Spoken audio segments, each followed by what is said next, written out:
এটা মানবতার সাথে এটা দানবের একটা যুদ্ধ। জুলুমের বিরুদ্ধে দাঁড়াইতে হবে। এখানে শিয়া সুন্নি কোনো কথা না।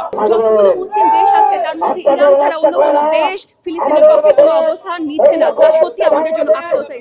কিসের কারণে তারা অবস্থান নিচ্ছে না? তারা যদি সত্যিকারের মুসলিম দেশ হয়ে থাকতো তাহলে অবশ্যই ইরানের হয়ে এবং ফিলিস্তিনের পক্ষে তারা এই মুহূর্তে যুদ্ধ ঘোষণা করতো। তাই সকল মুসলিম দেশকে আমি আহ্বান জানাবো, এই মুহূর্তে ইরানকে সাহায্য করুন এবং ফিলিস্তিনের হয়ে এই যুদ্ধে অংশগ্রহণ করুন। নতুন সেনোরা গাইনোকোলজিক্যাল সোসাইটি দ্বারা স্বীকৃত নিরাপদ ও সুগন্ধিমুক্ত স্যানিটারি ন্যাপকিন সেনোরা। ইসরায়েলের দোসর এই ডোনাল্ড ট্রাম্প, নেতানিয়াহুর বন্ধু, শয়তানি কর্মকাণ্ডের বন্ধু, দানবিয়াতের বন্ধু, তার যে হত্যাকাণ্ড, তার যে গণহত্যা ফিলিস্তিনে, সেটার প্রতিবাদ জানানোর জন্য এখানে বিক্ষোভ করছি। আমরা সমগ্র মুসলমান বিশ্বের নেতাদের উদ্দেশ্যে বলবো, আর কতকাল এই নেতানিয়াহুর কাছে মাথা বিক্রি করবেন? আর কতকাল এই ডোনাল্ড ট্রাম্পদের কাছে আপনারা মাথা বেছে দিবেন? আর কতকাল গোলামি করবেন? মুসলমানদের জন্ম তো গোলামি করার জন্য হয় নাই। আমরা বলতে চাই ইরানকে, ইরান যে সাহসী পদক্ষেপ নিয়েছে সমগ্র বিশ্বের মুসলমানদের কাছে এবং বিশ্ব মানবতার কাছে এটা একটা দৃষ্টান্ত হয়ে থাকবে। আমরা সমস্ত মুসলিম বিশ্বের ভাইদেরকে বলবো, ইরানের নেতৃত্বের সাথে থাকুন এবং আমরা বিশ্বের মানবতাকামী মানুষদেরকে বলবো, এই মানবতাকামী ইরানের পক্ষে থাকুন। আমরা এই যুদ্ধটাকে কখনোই কোনো রেশনাল যুদ্ধ বলবো না, কেননা ইসরায়েল একটা দখলদার বাহিনী। ওই দেশের যেই অংশ তারা নিজেদের বলে দাবি করছে, ওই জায়গাটাই তো তাদের না। তাহলে এইটা কালে কিভাবে তাদের যুদ্ধ হইতে পারে? আর এটা মানবতার সাথে এটা দানবের একটা যুদ্ধ।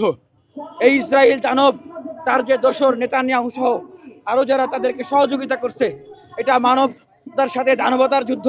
এটা মানব সভ্যতার সাথে এটা শয়তানের যুদ্ধ। বিশ্বে বর্তমান যে 800 কোটি মানুষ আছে, আমরা সবার প্রতি আহ্বান জানাবো, আজকে ধর্মবর্ণ নির্বিশেষে যারা মানবতাকামী আছেন, একবার চিন্তা করে দেখেন, তারা যে দানবীয় কায়দায় বম্বিং করে পাতার মতো মানুষ উড়িয়ে দিচ্ছে।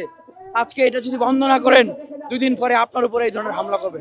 আর আমরা জাতিসংঘের উদ্দেশ্যে বলবো, আমরা জাতিসংঘকে দেখি বিশ্বের বিভিন্ন দেশে যখন এরকম যুদ্ধ বেঁধে দেয়, তখন তাদের মায়া কান্না, তাদের আহা কি কষ্ট, কি বেদনা, তারা মনে হয় মাটিতে গড়াগড়ি খায়।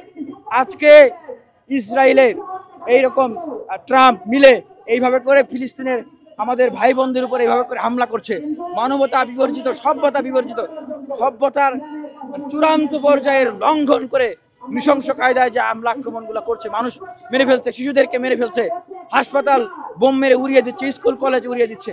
পৃথিবী থেকে মানবতার জয় হোক, জুলুমের অবসান হোক। আর আমরা যারা আজকে মুসলমানরা ডিভাইডেড হয়ে যাচ্ছি, শিয়া সুন্নি বিভিন্ন ভেগ করে, এটা কিন্তু আমরা হচ্ছি কেন? আমাদের উপর চাপায় দেওয়া হয়েছে, আমাদেরকে ভুল বোঝানো হচ্ছে। আমেরিকা জায়নবাদী ইহুদিরা তারা চাচ্ছে আমরা যত ডিভাইডেড হয়ে যাব, তারা সেই সুযোগটা নিবে, আমরা দুর্বল হয়ে যাব। আজকে বিশ্বে তাই হচ্ছে। আজকে এক মুসলিম দেশের উপর আক্রমণ হচ্ছে, আরেকজন চেয়ে চেয়ে দেখতেছে, তারা বলতেছে তারা তো শিয়া। আপনি কি জানেন ফিলিস্তিন কি? অথচ ফিলিস্তিনের জন্য সবচাইতে আগে আসছে ইরান। আজকে ইরান কোনো বড় কথা না, বড় কথা হচ্ছে আমরা মুসলিম, এজ এ মুসলিম হিসেবে আমার দায়িত্ব হচ্ছে যেখানে জুলুম হবে সেইখানে আমাদের আগাই হতো। এইটাই হচ্ছে হুসাইনি চেতনা। এই হুসাইনি চেতনা আমাদের এইটাই বলে জুলুমের বিরুদ্ধে দাঁড়াইতে হবে। এখানে শিয়া সুন্নি কোনো কথা না। আপনাদের মাধ্যমে একটাই দাবি থাকবে, এখনই সময় আমাদেরকে ঐক্যবদ্ধ হওয়ার। এখন যদি আমরা ঐক্যবদ্ধ হতে না পারি, ভবিষ্যতে মুসলিম নামে কোনো শব্দ হয়তো পৃথিবীতে থাকবে না।